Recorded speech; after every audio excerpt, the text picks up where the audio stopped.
Hello friends, जैसे कि आप सब जानते हो कि आज के दिन ही 29 अगस्त से आपका इंग्लिश कमेंसमेंट ऑफ एग्ज़ाम हो चुका है, एग्ज़ाम शुरू हो चुका है और आज के दिन आपका पहला इंग्लिश का पेपर हुआ है।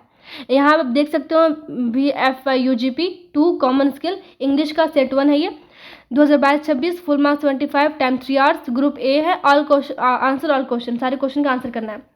देखिए यहाँ पहला क्वेश्चन क्या है, write a paragraph on any one in 100 to 150 words. मतलब दोनों में से किसी एक पर आपको पैराग्राफ लिखना है 100 या 150 वर्ड्स में, जो कि 7 नंबर का है, जो बहुत ज़्यादा नंबर है। तो labour never goes in vain और man is the maker of his destiny. इसका मतलब है कि मनुष्य जो है खुद ही अपनी किस्मत का निर्माता है और जो है मेहनत कभी भी बर्बाद नहीं जाता है। तो ये दोनों में से किसी एक पे आपको लिखना है पैराग्राफ, ठीक है। फिर आपको देखिए यहाँ पे सेकंड नंबर क्वेश्चन है, make notes on given paragraph. नीचे आपको एक पैसेज दिया हुआ लंबा सा, उस पर आपको नोट्स लिखना है, ठीक है। नोट्स कैसे लिखते हैं, क्या क्या एब्रिविएशन यूज होता है, ये सब कुछ आपको ध्यान में रखना होगा, वरना फिर नोट्स में प्रिसाइज में कोई डिफरेंस नहीं रह जाएगा। तो नोट्स में बेसिकली आपको एक फॉर्मेट में आपको लिखना होता है ताकि आपको 7 नंबर मिल जाए और सारे एब्रिविएशंस को यूज़ करना होता है, ठीक है। सब पॉइंट्स हेडिंग ये सब कुछ आपको यूज़ करना होता है। इतना लंबा सा आपका देखिए पैराग्राफ है, इसे आप पढ़ भी सकते हैं अगर पढ़ना चाहते हैं तो पॉज करके, और इससे आपको बनाना है नोट्स, ठीक है। फिर देखिए इसी पैसेज से आपका क्वेश्चन नंबर 3 है, क्या है कि right A precise on the given paragraph. Question number 2 with giving a suitable title. आपको एक टाइटल दे के एक प्रिसाइज लिखना है। प्रिसाइज का मतलब मैं फिर से बता दूं, समरी होता है किसी भी पैसेज का, या फिर आपको बोल सकती हूँ मैं कि उसको समराइज करके लिखना होता है। समराइज का मतलब कि उसके 1/3 पार्ट में, अगर ये वर्ड है 200 का तो उसके 1/3 वर्ड करिए और उसको आप लिखिए प्रिसाइज, ठीक है। 4 नंबर में यहाँ पे आपका राइटिंग सेक्शन आ गया, group B. You are a reporter in a newspaper company. You want to join in a new company of electronic media. Send your resume to the media company. How you fulfill the criteria of their job. तो उस job के लिए आप में क्या experience है, कितना eligible है, तो उसके लिए आपको अपना एक रिज्यूमे लिखना है। सिंपली आप इसका रिज्यूमे राइटिंग है। अगर ये नहीं लिख पाते हो तो आपको दूसरा रिज्यूमे लिखने को मिलता है। A post of computer operator is vacant in a college. Send your job biodata with full qualification and experience details for the post of the computer operator. तो किसी भी कॉलेज में आपको कंप्यूटर ऑपरेटर के पोस्ट के लिए अपना resume भेजना है, बायोडाटा भेजना है। बायोडाटा सिंपली आपका बायोग्राफी रिज्यूमे ही होता है। फिर 5th क्वेश्चन क्या है, you are the dealer of electronic goods. Write about the goods and guarantee of to satisfy your clients with an advertisement that an assured gift is also there with the purchase. मतलब कि आपका दुकान है या फिर आप dealer हो electronic goods के, आपको एक एडवर्टाइजमेंट लिखना है ताकि आप कस्टमर को सेटिस्फाई कर सके कि आपका जो सामान है वो गारंटीड है, अच्छा है, और उसके साथ आप एक गिफ्ट भी एश्योर करिए ताकि कस्टमर जो है आपके पास आए। फिर उसके अगर वो आप नहीं लिखना चाहते, दूसरा एडवर्टाइजमेंट है आपके पास, write an advertisement to sell a car which is in good condition and attractive price. मतलब एक सेकेंड हैंड कार है, उसको आपको बेचना है, तो एक अट्रैक्टिव प्राइस के साथ आपको उसको अपना डिफाइन करना है कि अच्छा कलर है, इसमें ये फंक्शन है, ये फंक्शन है, इस तरह से आप डिफाइन करके उसको आपको लिखना है। फिर देखिए 6 में आपका लेटर आ गया है। ईमेल की जगह पे लेटर दे दिया, write correspondent letter to the Times of India that your ward is facing electricity problem from last 15 days through this letter. इस लेटर के माध्यम से आप बताइए कि आपका वार्ड जो है, आपके आसपास के लोग जो है इलेक्ट्रिसिटी प्रॉब्लम फेस कर रहे हैं 15 दिनों से, ताकि इसे सुधार दिया जाए, ठीक है। अगर ये नहीं लिखना चाहते तो दूसरा क्वेश्चन आप लिख सकते हो, दूसरा लेटर क्या कि you purchase a water purifier but the purifier is of old model, the order place was a different model, so write a correspondent letter to change the model and send as well as order asserting that you would expect a replacement as soon as possible। तो ये बोल रहा है कि आपने कोई order किया है और उस ऑर्डर की जगह पे दूसरा ऑर्डर आ गया है ना, दूसरी कंपनी का आ गया है, तो आप इससे लेटर लिखिए ताकि आपका मॉडल चेंज हो जाए और जो आपने रियल मॉडल किया है वही आपके पास आ जाए वापस। यहाँ तक आपका राइटिंग और रीडिंग सेक्शन हो गया, जो कि बहुत इंपॉर्टेंट था। 45 नंबर का ही टोटल हुआ, ठीक है।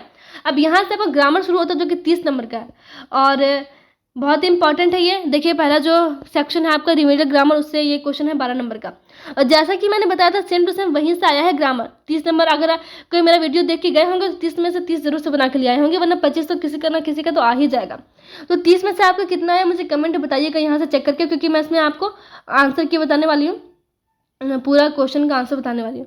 तो यहाँ पे पहला क्या है, what you work since I saw you last. मतलब कि जब मैंने तुम्हें आखिरी बार देखा था तो तुम क्या करते हो। तो यहाँ कहने का मतलब है कि मैंने बताया था आपको V1 V5 का यूज़, ठीक है। कहाँ कहाँ पे यूज़ होता है। तो मैंने बताया था कि सब्जेक्ट को 2 पार्ट में डिवाइड कर दिए थे मैंने, ही शी नेम थर्ड पर्सन और फर्स्ट सेकंड पर्सन को मैंने डिवाइड किया था। तो आई वी यू के साथ मैंने बताया था कि आपको लगेगा V1 और यहाँ पे आप साफ तौर से देख सकते हो कि यू के साथ क्या लगा दिया है V5, जो कि बहुत गलत हो जाएगा। तो यू के साथ वर्क लग जाएगा और सिंपली आपका करेक्ट हो जाएगा ऐसे कि आप वर्क्स को बस वर्क कर दीजिए, बाकी आपका सब कुछ सेम हो जाएगा। कौन ही नहीं बता पाएगा, जो जिसको देखने आता है वो बता देगा तुरंत, 2 नंबर ऐसे आसानी से ले लेगा। फिर देखिए the price of fruits usually goes high in summer, हमेशा जो है सो फल का जो दाम है वो बढ़ जाता है यूजुअली, अक्सर। तो यहाँ पे साफ तौर से जो देख पाते होंगे ना, जो जिसको ग्रामर का नॉलेज भी नहीं होगा, जिसको वर्ड मीनिंग का नॉलेज होगा वो बता देंगे, क्योंकि देखिए यहाँ पे यहीं पे एरर है, यूजुअली का स्पेलिंग है वो गलत लिख दिया है। और सेम टू सेम ये क्वेश्चन है ना, आपको जंबल सेंटेंस में भी दे दिया है। तो एक क्वेश्चन का आंसर आपको खुद क्वेश्चन में ही मिल गया है। जंबल सेंटेंस में इसी को आपको इसी तरह से डिसअरेंज करके दे दिया है, इसी को आपको सुधारना है। तो यहाँ पे तो आपको आंसर मिल ही गया है ना। यहाँ पे यूजुअली का स्पेलिंग हो जाएगा USUALLY, यूजुअली, ठीक है। फिर देखिए थर्ड क्वेश्चन है the line in the zoo will appeared for a quarter of an hour. तो यहाँ पे अपीयर्ड की जगह पे V1 हो जाएगा, क्योंकि विल के बाद अपीयर्ड नहीं होगा, V1 हो जाएगा, ठीक है, अपीयर हो जाएगा। फिर देखिए fourth question I read this ऐसे 5 times but I don't understand it. तो मैंने इस ऐसे को 5 बार पढ़ा लेकिन मैं इसे समझा नहीं। तो डोंट नहीं बल्कि यहाँ पे डिडंट होगा, ठीक है, डिडंट या फिर डिड नॉट बोल सकते हो आप। इस तरह से हो गया ये। फिर देखिए यहाँ पे ये क्या है, the date of examination change due to a colour of band, मतलब कि एक बैंड कॉल आया और आपका एग्जामिनेशन डेट जो चेंज हो गया। अभी फिलहाल जो है इसमें मैं एक नोटिस भी दे देती हूँ कि VBO से फिर एक नोटिस आया है, और रक्षाबंधन की इशू की वजह से कि रक्षाबंधन आपको 30 और 31 दोनों को पड़ जा रहा है, इस वजह से आपको जो है 31 को आपको छुट्टी दे दिया जा रहा है, और यहाँ पे 31 वाला जो एग्ज़ाम था वो किसी और दिन ले लिया जाएगा, उसका अलग से नोटिस आएगा। लेकिन अभी जो है 31 के एग्ज़ाम को स्थगित कर दिया जाता है। तो इसी तरह से यहाँ पे है चेंज नहीं बल्कि यहाँ पे चेंज हो जाएगा कि एग्ज़ाम का डेट जो चेंज हो चुका है, तो यहाँ पे चेंज हो जाएगा, ठीक है। फिर देखिए यहाँ पे the group of rabbits watch and tries to run away. जो यहाँ पे क्या गलत है, एकदम सिंपल सा गलत क्या है कि जब यहाँ पे ये सिंगुलर प्लूरल का खेल है, जो कि मैंने बताया था, मैंने सेम टू सेम एक क्वेश्चन बताया था ग्रुप ऑफ कीज का, तो मैंने बताया था कि यहाँ पे जब ग्रुप है तो ग्रुप खुद एक प्लूरल वर्ड है, तो यहाँ पे रैबिट्स क्यों होगा भाई, यहाँ पे तो बस रैबिट होगा ना। तो यहाँ पे बोल रहा है समूह, खरगोश का समूह होगा कि खरगोशों का समूह होगा, खरगोश का समूह होगा, ठीक है। तो यहाँ पे रैबिट्स की जगह पे बस आपका क्या हो जाएगा, रैबिट हो जाएगा, दैट विल बी करेक्ट। यहाँ पे fill in the blanks with appropriate word. इसमें फंडा ये है कि आपको ऑप्शन नहीं दिया हुआ ना, आप सब एक्सपेक्ट कर रहे थे क्या कि यहाँ पे कुछ ना कुछ 2 ऑप्शन दे दे, 3 ऑप्शन दे दे, तो हम लोग यहाँ पे फिल कर लेंगे आराम से। लेकिन यही बात है कि यहाँ पे आपको वर्ड नहीं दिया हुआ है तो हल्का मुश्किल होगा, लेकिन अगर जो समझ जाएंगे तो उसके लिए मुश्किल नहीं होगा। I know how to ride a car, बोलेगा ये तो सिंपल बन ही जा रहा है, मैं जानता हूँ कार को कैसे चलाना चाहिए, लेकिन यहाँ पे कुछ भराएगा, और क्या भराएगा, मैं जानता हूँ कैसे कार चलाना है। तो यहाँ पे क्या भर सकते हैं हम लोग, आई डोंट नो, मैं नहीं जानता हूँ कि कार को कैसे चलाया जाए, I don't know how to ride a car. फिर देखिए I like blank my campus green and green, मैं चाहता हूँ कि, मैं पसंद करता हूँ कि कैंपस जो है साफ और हरा भरा हो, साफ और हरा भरा हो। तो यहाँ पे आई लाइक दैट हो जाएगा, ठीक है, I like that may campus clean and green हो गया। एंड थर्ड देखिए he was during in exam, ये तो बहुत ज़्यादा ही दिक्कत करेगा आप लोगों को, क्या भराएगा क्योंकि यहाँ पे कुछ सेंटेंस पता ही नहीं चल रहा कि क्या होगा। तो यहाँ पे क्या हो जाएगा, ही वॉज एक्सपेल्ड, मतलब कि कहने का मतलब ये है कि उसके जो है उसे जो है सो चीटिंग के दौरान, या फिर बोल सकते हैं जांच के दौरान, सॉरी, उसे जो है तो जांच के दौरान एग्जाम से निष्कासित कर दिया गया। तो ही वॉज एक्सपेल्ड, यहाँ पे निष्कासित का हो जाएगा expelled, he was expelled during investigation, यहाँ पे क्या हो जाएगा इन्वेस्टिगेशन, यहाँ पे एक्सपेल्ड भराएगा एक्सपेल्ड, और यहाँ पे इन्वेस्टिगेशन, ठीक है। तो मुझे ज़रूर से बताएं कमेंट में कि आपने कितना सही किया, अपना मार्क्स ज़रूर लिख के बताइए, मुझे खुशी होगी कि आपने कितना सही किया जान के। अब देखिए यहाँ पे every mother blank to children healthy, मतलब हर माँ अपने बच्चे को स्वस्थ रखना चाहती है, हर माँ कामना करती है कि मेरा बच्चा जो है स्वस्थ रहे। तो अपने बच्चे का इंग्लिश यहाँ पे लिखना पड़ेगा ना, तो अपने बच्चे का क्या हो जाएगा यहाँ पे, अपने बच्चे के यहाँ पे हर हो जाएगा, क्योंकि यहाँ पे मदर है जो कि फेमिनाइन जेंडर है। तो यहाँ पे every mother wish to her children healthy, अपने बच्चे को स्वस्थ रखने की कामना करती है। देयर 20 कवर्स इन द, आप बोलेगा कि हम कैसे पता लगाएं कि कहाँ पे रखा है कहाँ पे नहीं रखा है। तो यहाँ पे क्या हो जाएगा, देयर आर यहाँ पे 20 है तो देयर आर हो जाएगा, there are 20 covers in the box. ठीक है, ये हो गया। फिर देखिए शी स्कूल एट, अब यहाँ पे क्या होगा, तो यहाँ पर जाएगा she attend school eight 9 o'clock, या फिर अगर आप 10 o'clock भी डालते हो तो कुछ नहीं होगा, या फिर एट टाइम भी आप डाल सकते हो, एट राइट टाइम।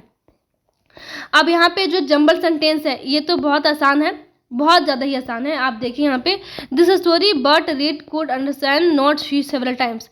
अगर आप कुछ भी नहीं बताओगे तो कम से कम ये बताइए कि जंबल सेंटेंस में आपने 12 में से कितना सही किया। तो यहाँ पे क्या है कि पहले आप हिंदी समझो, हिंदी समझोगे तो आप बता लोगे। तो शी सेवरल टाइम्स मतलब कि उसने जो है स्टोरी को बहुत बार पढ़ा, सेवरल टाइम्स मतलब कई बार पढ़ा, रीडिंग किया, लेकिन जो है समझ नहीं सकी।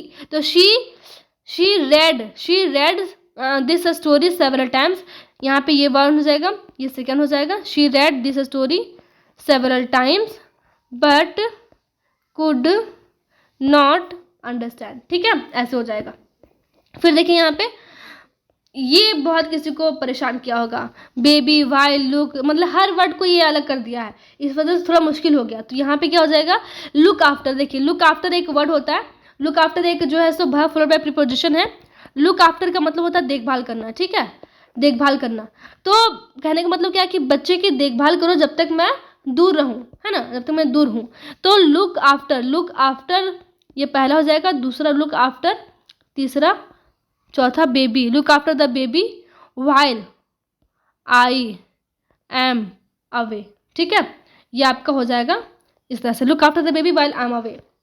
फिर देखिए थर्ड आपका क्या है, प्राइसेस। जैसे कि मैंने बताया था ना कि यहाँ पे जो ये वाला क्वेश्चन है आपको दे दिया है, यहीं पर भी इसमें करेक्ट एरर में देखिए, यहाँ पे मैं दिखा देती हूँ आपको। देखिए prices of fruits usually goes high in the summer, वही वाला यहाँ पे तो है, प्राइसेस ऑफ